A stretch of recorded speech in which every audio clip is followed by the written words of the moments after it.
여전도의 헌신 예배입니다. 미리 준비하고 있는 임원분들 이렇게 앞에서 볼 때에 기도하시는데 얼굴에 막 빛이 나시더라고요. 그래서 예배의 모범을 보았습니다. 너무 감사합니다. 특송하실 때 뒤에 있는데 깜짝 놀랐습니다. 왜 이렇게 많이들 나오시는지. 그래서 좀 제가 움찔했습니다. 그래서 강단을 가득 채우시더라고요. 이게 뭡니까? 이 총여전도회의 힘입니다. 이 자리를 지켜주시는 거잖아요. 그것만큼 귀한 것이 없습니다. 그리고 아까 발표하실 때 보니까요, 김장하시는 모습이 있더라고요. 이분들이 없으면 우리가 김치 못 먹습니다. 그래서 한국교회 정말 말없이 뒤에서 묵묵히 섬기시는 분들이 여성분들이에요. 그래서 이 부흥의 1등 공신이라 말씀드릴 수 있습니다. 우리 한번 박수 크게 해드리겠습니다.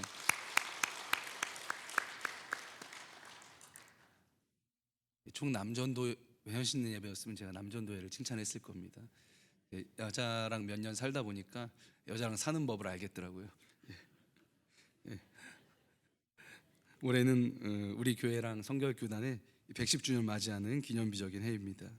그래서 성결이라는 주제에 뭘로 설교해야 될까 하다가 우리의 정체성이 생각이 좀 되더라고요. 그래서 우리 정체성을 좀 돌아보고 교훈을 받는 시간이 되면 좋겠다, 이렇게 생각을 해봤습니다. 그래서 역사적으로 우리 웨슬레는 성결을 어떻게 이해를 했나, 그리고 우리 성결교회는 성결을 어떻게 이해를 했나, 이것을 살펴보면서 교훈을 받고자 합니다. 먼저는 성결의 개념, 성결이 뭘까 한번 이야기를 해보려고 합니다. 성결이나 성화는요, 잘하는 것입니다. 중생이 태어나는 거라고 한다면 성결은 쉽게 얘기하면 잘하는 것이다, 이렇게 볼 수가 있습니다. 내 중생의 순간, 거듭나는 순간 하나님께서는 예수님께서 십자가에서 이루신 일을 통해서 우리를 의롭다고 칭해 주십니다. 이게 뭐죠? 이게 칭의죠. 칭의. 우리가 그래서 거듭날 때 의롭다고 우리가 인정되는 현상에 대해서는요, 우리가 한 일이 없습니다. 전적으로 누가 하신 일입니까? 예수님께서 하신 일이죠. 예수님께서 하신 일이죠. 그래서 그가 한 일 때문에 내가 의를 얻는 겁니다. 내가 한 일 때문에 내가 의를 얻는 게 아니고 예수님이 하신 일 때문에 내가 의를 얻는 겁니다. 그래서 이 의를 전가된 의라고 합니다. 전가된 의, 덧입혀진 의, 전달된 의라는 거죠. 나의 의가 아니고 예수님의 의로 말미암아서 의인이 되는 것입니다. 이게 바로 뭡니까? 이게 칭의라는 사건이죠. 그런데 칭의로서 얻은 의로움은요, 법적인 의로움이라고 얘기할 수 있습니다. 우리가 원래는 우리의 죄 때문에 형벌을 받아야 하는 그런 법정 앞에 서 있는 죄인인데, 예수님께서 우리 대신에 모든 형벌을 대신 받아주심으로써 십자가에서 받으셨죠. 우리가 받아야 될 죄의 책임과 형벌이 어떻게 된 겁니까? 취하된 거죠. 취하. 법정에서 의롭다고 판결을 이렇게 땅땅땅 얻게 된 겁니다. 칭의가 그런 거예요. 법률적인 용어라고 말할 수가 있는 겁니다. 법적인 자격으로, 그러니까 의인이 된 것입니다. 그럼 이게 다입니까? 이게 끝입니까? 여기서 만족하고 그 은혜를 찬양하기만 하면 신앙생활이 완성되는 것이냐?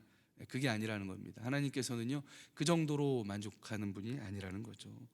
법적인 의로움만으로는 만족하시지 않는다는 거죠. 하나님께서는요, 그의 자녀들이요, 이제 정말 법적으로 의롭게 되었으면은 실제적으로 의롭게 되기를 요구하신다는 겁니다. 어느 정도까지 의롭게 될 것을 하나님께서 요구하십니까? 말씀 뭐라 그럽니까? 그리스도의 장성한 분량에 이르기까지 성장하라, 성숙하라, 이렇게 요구를 하고 계시다는 겁니다. 그래서 이렇게 성장하는 과정, 중생한 성도가 예수님의 모습까지 닮아가는 그 과정을 성결 또는 성화라고 부릅니다. 하나님께서는 왜 이런 걸 요구하실까? 이미 법적으로 의롭게 되었으면 됐는데 왜 성결을 우리에게 요구하시는가?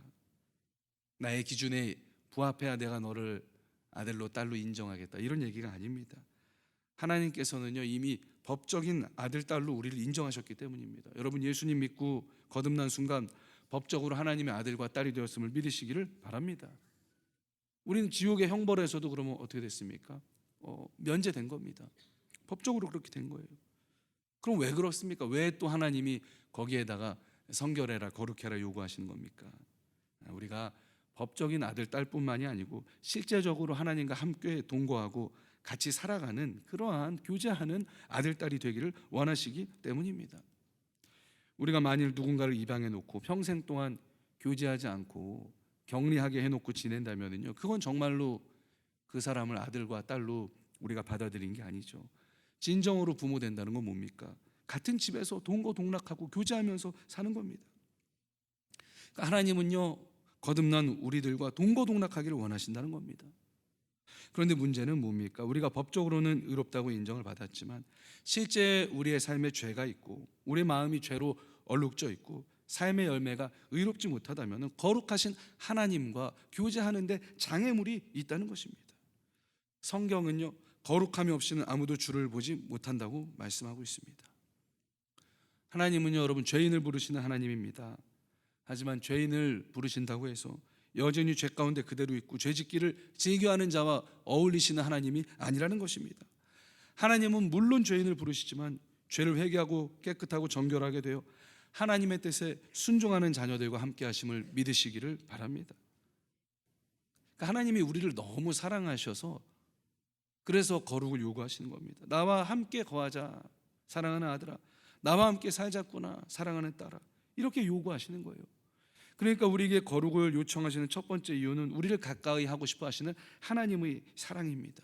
그래서 하나님의 사랑 때문에 우리에게 거룩을 요청하신다고 할 수 있습니다. 두 번째 이유가 무엇일까? 우리가 거룩해야 하나님 아버지의 뜻을 정말로 이해할 수 있기 때문입니다. 그리고 우리가 거룩해야 비로소 하나님의 일을 제대로 할 수가 있기 때문입니다. 아이가요, 아기일 때는요, 아버지의 깊은 뜻을 모릅니다. 알 수가 없죠. 5살 난 아들과 집안의 중대사를 제가 의논할 수 있겠습니까? 없죠. 제가 일을 하다가 아들을 좀 의지할 수 있겠습니까? 없죠. 함께 일할 수 없습니다. 어린아이는 손만 갈 뿐이에요. 아버지를 거들어 드릴 수가 없다는 것이죠. 영적으로도 그렇지 않겠습니까? 우리가 거룩해야, 우리가 성숙해야 하나님의 깊으신 뜻을 안다는 것입니다. 그리고 그분의 일을 위임받아서 할 수 있다는 것이죠.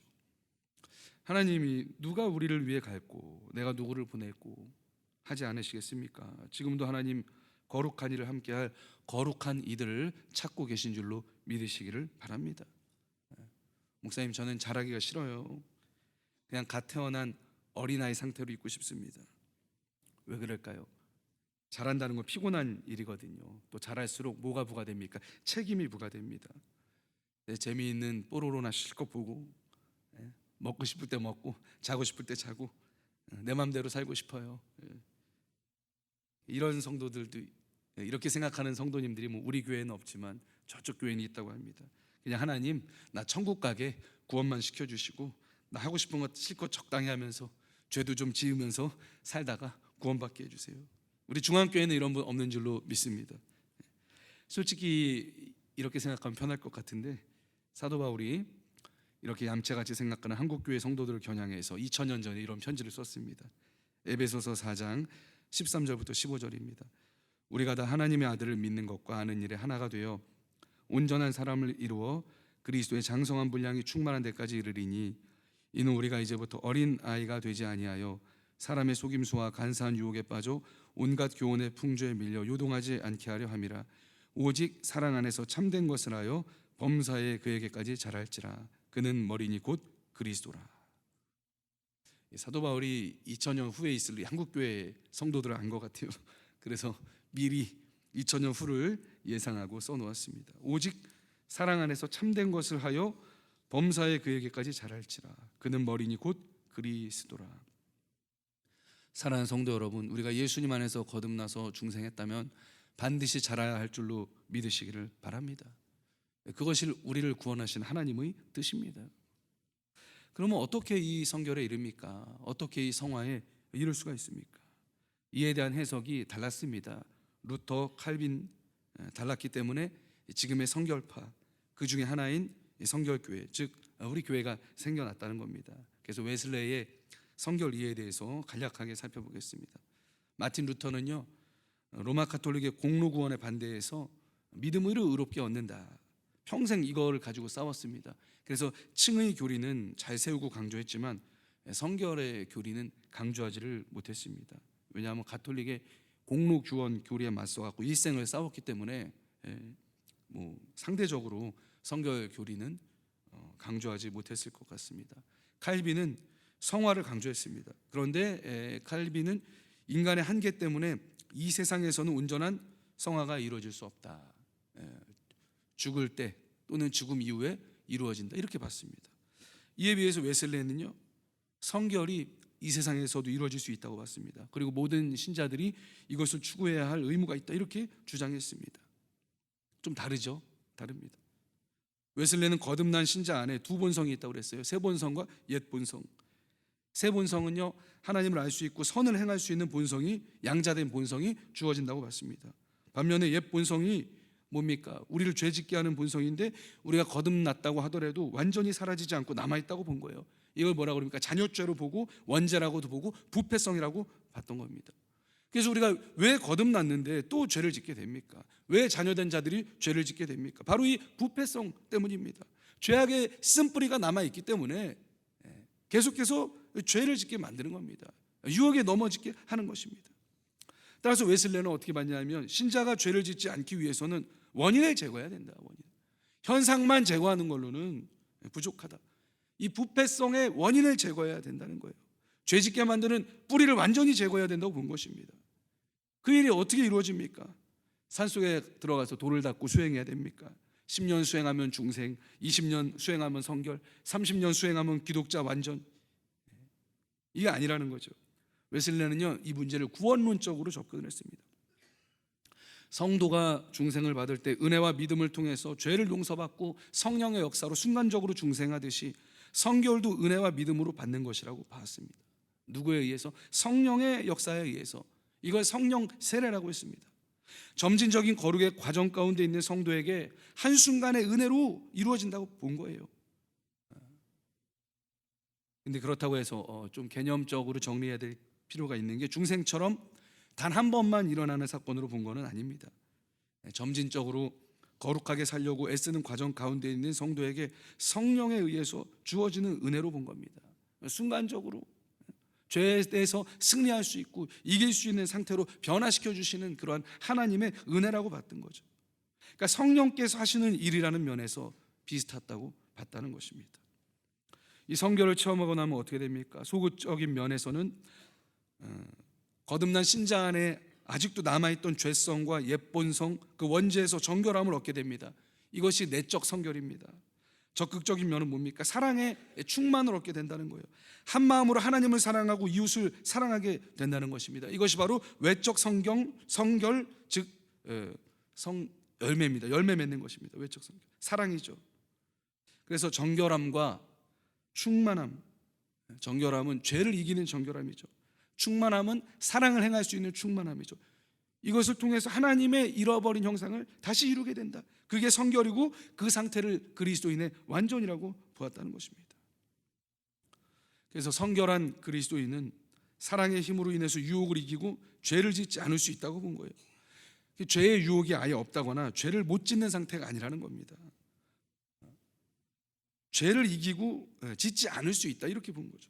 보다 적극적으로는 말씀에 순종해서 사랑의 실천을 행할 수가 있게 된다고 본 것입니다. 얼마나 여러분 목표가 고상하고 수준 높습니까, 여러분? 그러니까 우리 성결교회는요, 굉장히 이 뭐랄까, 정예, 군대로 따지면요 정예 부대입니다. 정예 부대. 칼빈주의는 어떻게 봤냐면, 남아있는 옛 본성은 그대로 지닌 채 일생 동안 싸우면서 살아간다고 가르쳤습니다.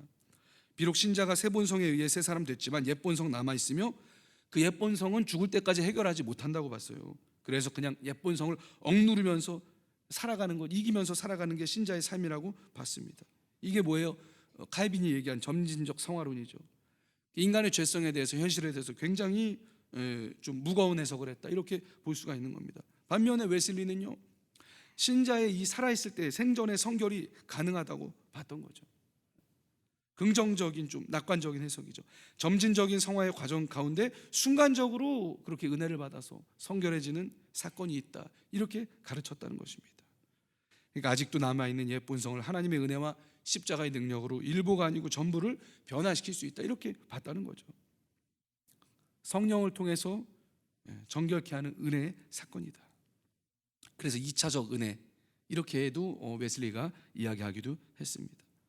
그래서 그렇게 성결의 은혜가 우리에게 이루어질 때 신자는 두 본성이 아니고 한 본성 한 마음을 갖게 된다고 봤죠. 이게 성결한 마음이죠. 그래서 이걸 의도의 순수성, 또 마음의 정결, 마음의 할례라고 웨슬리가 표현을 했습니다. 이런 사랑이요, 그래서 한 마음이어야 되죠. 신자는 하나님과 세상을 동시에 사랑할 수가 없습니다. 그래서 성결, 하나의 의도와 목적을 가지고 하나님께 바쳐진 이 순수한 사랑을 의미한다, 이렇게 웨슬레가 이야기를 했다고 합니다.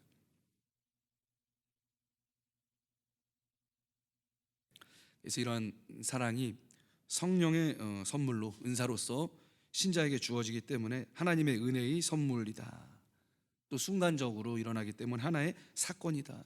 동시에 우리들이 체험할 수 있는 경험이 된다, 이렇게 봤다는 것입니다. 이렇게 가르쳤다는 것입니다.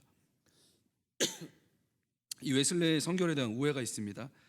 하나님과 같아지는 절대적 개념으로 해석한 것, 그거는 아니죠. 유혹도 없고 실수도 안 하고 죄를 짓지 못하는 절대적 존재가 된다, 이거는 아닙니다. 이건 오해죠. 웨슬리가 강조한 성결은요, 그리스도인이라는 사람의 기준에서의 완전입니다. 하나님과 똑같이 완전해진다는 얘기가 아닙니다. 하나님에게는 하나님의 거룩함의 기준이 있고 사람에게는 사람에게의 거룩함의 기준이 있다고 봤다는 것입니다. 그래서 웨슬리가 이렇게 얘기했다고 그래요. 정도의 완전이 아니고 종류의 완전이다. 하나님 정도의 완전은 불가능하다. 그래서 하나님이 각 피조물 종류마다 완전의 범위를 허락하시고 그 일정 수준에 오면은 완전하다고 인정을 하셨다고 본 겁니다.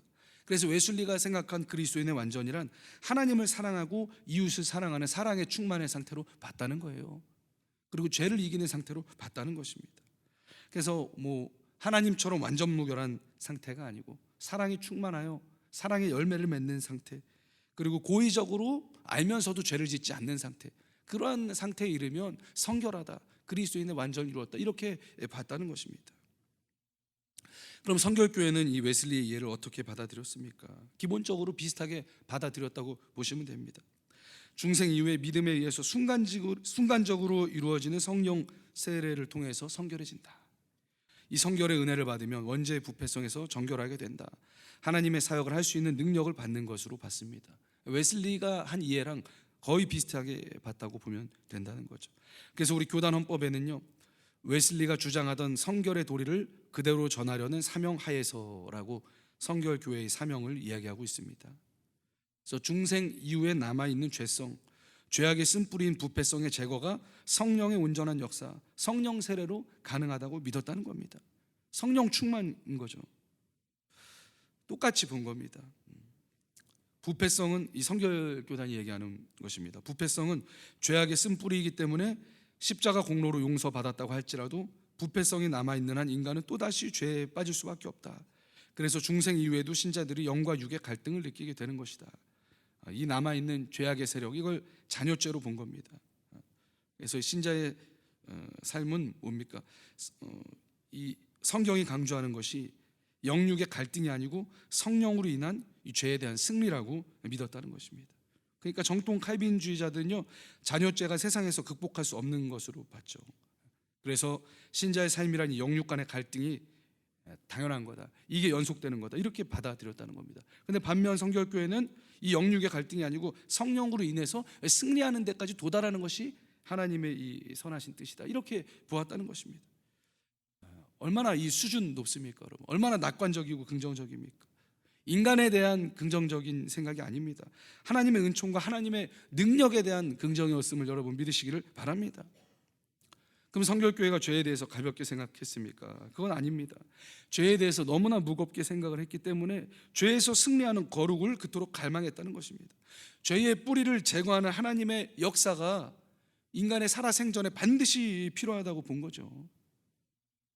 그래서 우리 교단이 여러분 사실 영적인 용사예요. 가장 거룩을 추구하던 사람들입니다. 왜? 생전에 성결이 가능하다고 믿었기 때문에. 쉽진 않죠.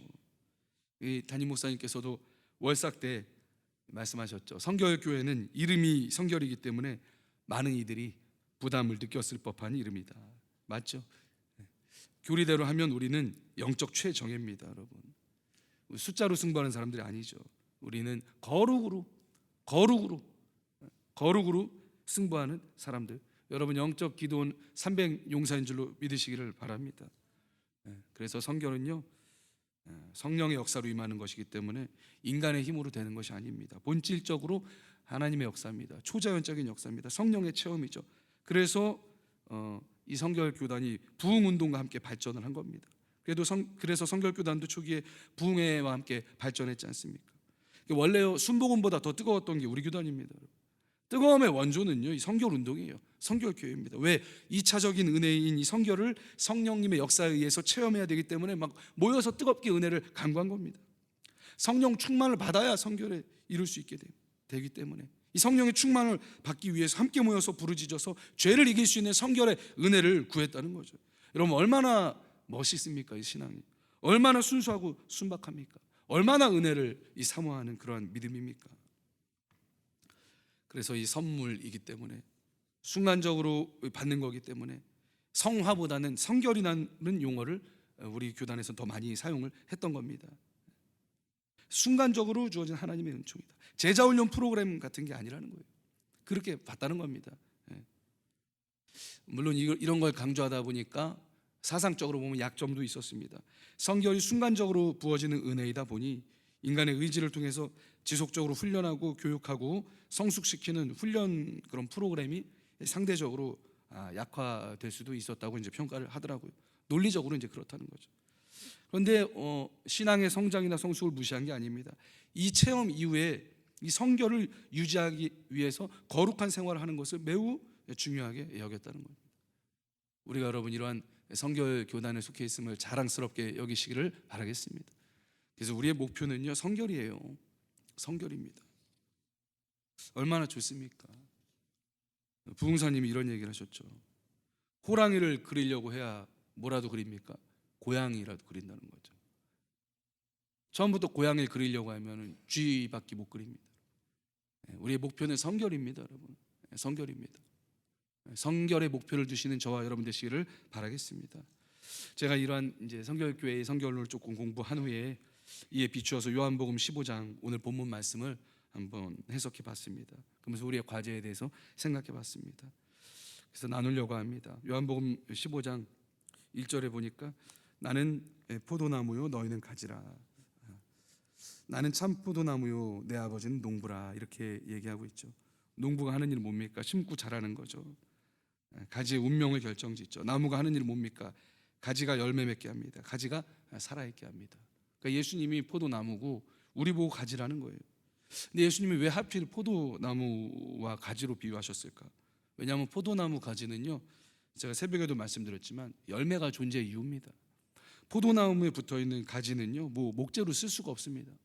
포도나무는 그 가지로는요 탁자도 못 만듭니다. 그래서 열매 맺지 못하는 포도나무, 성결의 열매를 맺지 못하는 포도나무, 사랑의 열매를 맺지 못하는 포도나무, 말씀의 열매를 맺지 못하는 포도나무 가지는 존재 의의가 없다는 거죠. 그래서 예수님 뭐라고 그러십니까?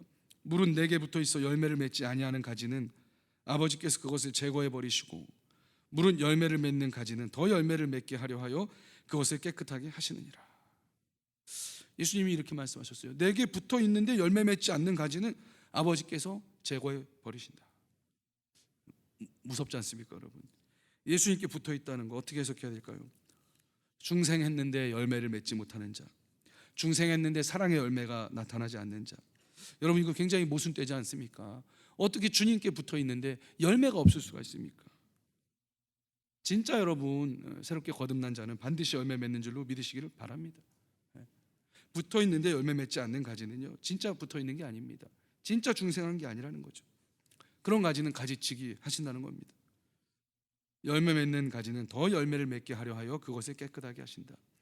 이미 예수님께 붙어 있어서 열매를 맺는 사람들이 더 열매를 맺도록 하기 위해서 깨끗하게 하신다고 합니다. 이미 중생한 성도들에게 더욱 사랑의 열매를 맺도록 하기 위해서 하나님의 말씀을 실천할 수 있는 능력, 성결의 은혜를 주시는 줄로 믿으시기를 바랍니다. 예수님 얘기하신 열매가 뭡니까? 좋은 열매들이 많이 있지만 궁극적인 열매는 사랑입니다. 사랑을 실천하려면 우리가 어떤 상태가 되어야 됩니까? 웨슬리적으로 이해하면 성결의 상태가 되어야 됩니다. 그리스도인이 예수님 말씀하신 사랑의 열매를 맺으려면 안으로는 죄의 부패성을 극복해야 됩니다. 밖으로는 한 마음으로 하나님을 사랑할 수 있어야 되는 것입니다. 그러려면 성결의 은혜를 받아야 된다는 것이죠. 3절, 4절, 5절 이렇게 말씀하고 계십니다. 너희는 내가 일러준 말로 이미 깨끗하여졌으니. 너희는 이미 깨끗해졌다. 내가 일러준 말로. 여러분, 말씀으로 깨끗해지는 줄 믿으시기를 바랍니다. 말씀으로 성결의 은혜를 받는 겁니다. 말씀이 선포되는 곳에 성령의 역사가 임합니다. 말씀을 붙들고 기도하는 곳에 성결의 은혜가 임합니다. 말씀을 붙들고 실천하기 위해서 몸부림치는 곳에 성결의 은혜, 성령의 변화의 역사가 임하시는 줄로 믿으시기를 바랍니다. 그래서 그런 사람들에게 이렇게 얘기하죠. 내 안에 거하라, 나도 너희 안에 거하리라. 가지가 포도나무에 붙어있지 아니하면 스스로 열매를 맺을 수 없음같이 너희도 내 안에 있지 아니하면 그러하리라. 나는 포도나무요 너희는 가지라. 그가 내 안에 내가 그 안에 거하면 사람이 열매를 많이 맺나니 나를 떠나서는 너희가 아무것도 할 수 없음이라. 주님 안에 거하라는 겁니다. 그래야 열매를 맺게 된다는 겁니다. 여러분, 예수님 안에 거하시기를 바랍니다. 그게 성결의 은혜를 받은 사람들이 그 은혜를 유지하는 비결입니다. 설사 우리가 순간적인 그 2차적인 은혜를 경험했다고 하더라도 계속해서 예수님 안에 거해야 한다는 것입니다. 붙어 있어야 된다는 것입니다. 그래야 열매를 맺는다는 거죠. 7절에는 이렇게 말씀하십니다. 너희가 내 안에 거하고 내 말이 너희 안에 거하면 무엇이든지 원하는 대로 구하라. 그리하면 이루리라. 기도 응답의 비결이죠, 여러분. 그게 뭡니까? 그게 성결입니다. 우리가 성결할 때 하나님과 마음이 통합니다. 뜻이 통합니다. 그래서 구하면 받는 거죠. 왜? 하나님의 뜻대로 구하니까요. 여러분, 기도 응답의 비결이 거룩인 줄 믿으시기를 바랍니다. 8절에 또 이렇게 얘기하십니다. 너희가 열매를 많이 맺으면 내 아버지께서 영광을 받으실 것이요 너희는 내 제자가 되리라. 하나님의 영광을 드러내는 것도 성결입니다. 예수님의 제자가 되는 길도 바로 성결이라는 것입니다. 성결하여 부패성을 극복하고 하나님을 한 마음으로 사랑할 수 있는 자들은 주님의 계명을 지킬 수가 있다는 거죠. 11절 12절입니다. 내가 이것을 너희에게 이름은 내 기쁨이 너희 안에 있어 너희 기쁨을 충만하게 하려 함이라. 내 계명은 곧 내가 너희를 사랑한 것 같이 너희도 서로 사랑하라 하는 이것이니라. 우리가 성결하여 예수님의 계명을 지킬 때 우리 삶의 기쁨이 충만합니다. 예수님의 계명은 뭡니까? 서로 사랑하라는 것이죠. 결국 이 말씀으로 결론을 내려보자면 왜 우리가 거룩을 추구해야 됩니까? 왜 성결해져야 됩니까? 서로 사랑하라는 주님의 계명을 지키기 위해서입니다. 말씀대로 사랑하기 위해서, 죄를 이기기 위해서, 그것이 바로 결국 성결의 은혜를 추구하는 이유입니다. 말씀대로 사랑할 그 충만이 우리 안에 없기 때문에, 죄를 이길 능력이 없기 때문에 성결의 은혜를 우리가 구하여야 한다는 것입니다. 우리가 성령 충만을 여러분 사모하시는데요, 우리가 왜 성령 충만을 사모합니까? 뭐 하려고 성령 충만을 사모합니까? 기적을 행하려고 우리가 사모합니까? 아니죠. 기적을 행하다가 잘못된 분들을 많이 봤습니다. 왜 우리가 성령 충만을 구하고 성결을 구합니까? 하나님을 사랑하고 이웃을 사랑하기 위해서입니다. 죄에 대해서 승리할 수 있게 되기 위해서입니다. 그래서 예수님과 함께 그분의 사랑 안에 거하기 위해서 성령의 충만을 구하는 줄 믿으시기를 바랍니다. 이렇게 보면요, 성결이 굉장히 관계적인 은혜입니다. 하나님과의 관계, 예수님과의 관계를 중요하게 생각하는 거예요. 그래서 성결을 원하는 것입니다. 왜? 예수님이 명령하는 것 지켜서 예수님과 함께 그분의 사랑 안에 거하기 위해서, 하나님의 뜻을 온전히 이해하고 하나님과 동역하기 위해서 그 은혜를 우리가 추구하고 있다는 것이죠. 그래서 우리가 그 죄의 부패성에서 벗어나기 위해서, 또 하나님께 순종해서 사랑으로 사랑 충만하여 하나님과 이웃을 사랑하기 위해서 몸부림치는 자에게 부어주시는 하나님의 그 위로와 은혜의 선물, 저는 그걸 성결이라고 종합을 해봤습니다. 결론입니다. 전 저와 여러분에게 그런 몸부림이 있기를 주의 이름으로 축원을 드리겠습니다. 우리 신앙 선배님들보다 부족한 부분이 이런 것 같아요. 우리는 그분들보다 더 똑똑합니다. 그런데 덜 뜨거워졌습니다. 말씀을 지키려고 몸부림치고 고민하고 기도하고 부르짖다가 은혜를 체험하는 일이 작아졌다는 거예요. 말씀대로 살 수 있는 상태에 이르기 위해서 하나님의 은혜를 뜨겁게 간구하는 열정이 식었다는 겁니다. 여러분, 뭐가 하나님을 사랑하는 겁니까? 하나님 말씀 지키기 위해서 그 능력을 구하는 것이 하나님 사랑하는 것인 줄 믿으시길 바랍니다. 또 죄를 이기고 선을 행할 수 있는 능력을 얻기 위해서 고민해야 된다는 것입니다. 세상 가치관과 똑같은 궁리, 그냥 세상적인 궁리만 하는 것이 아니고 내 안에 구별된 거룩한 고민이 있어야 함을 믿습니다.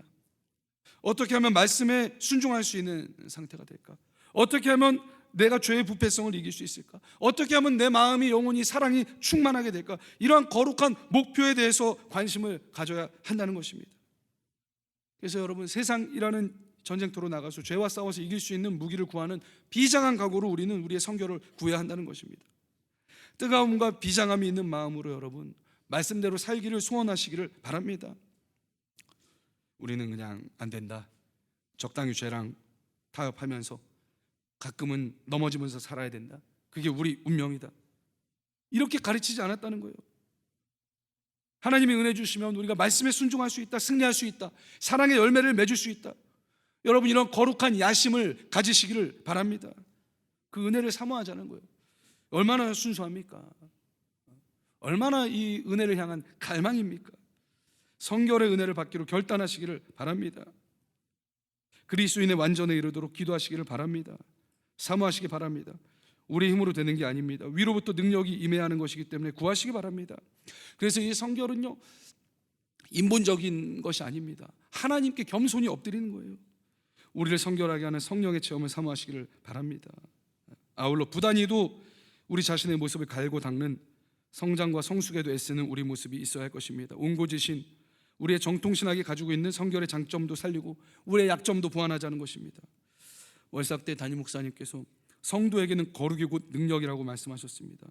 성결을 통해서 영적인 능력을 갖추시는 기도원의 300용사가 되기를 바라겠습니다. 그래서 웨슬리가 체험했고 수많은 성결의 성도들이 체험했던 그 성결 체험이 저와 여러분에게도 이루어지기를 주님의 이름으로 축원드리겠습니다. 우리 찬양 한 곡 하시고 함께 합심으로 기도하겠습니다.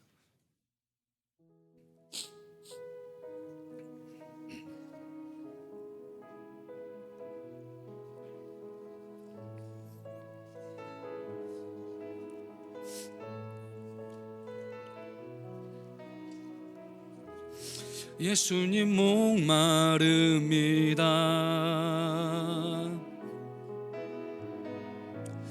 오시어 기름 부으소서. 주님을 사모합니다. 주님을 사모합니다.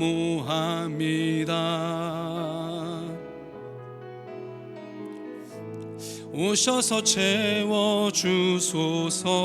성령의 불로, 성령의 불로, 성령의 불로, 성령의 불로 임하소서, 임하소서. 성령의 불로, 성령의 불로 기름 부으소서, 기름 부으소서. 불같은 사랑, 불같은 사랑 드립니다. 나의 간구를 들으소서.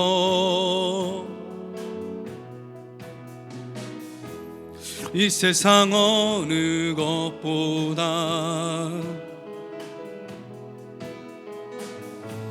주님을 의지합니다. 오 성령의 불로, 성령의 불로, 성령의 불로 임하소서, 임하소서. 성령의 불로, 성령의 불로 기름 부으소서, 기름 부. 성령의 불로, 성령의 불로, 성령의 불로 임하소서, 임하소서, 임하소서. 임하소서. 성령의 불로, 성령의 불, 기름 부소서, 기름 부소서, 기름 부. 이 시간 우리 주여 한번 부르고 성결의 은혜를 위해 기도하겠습니다. 내 안에 도사리고 있는 부패성과 잔여죄와 아버지 모든 것에서 해결되기를 원합니다. 성령 충만하여서 성결의 은혜를 체험하기를 원합니다. 이 시간 주여 한번 부르고 합심으로 기도하겠습니다.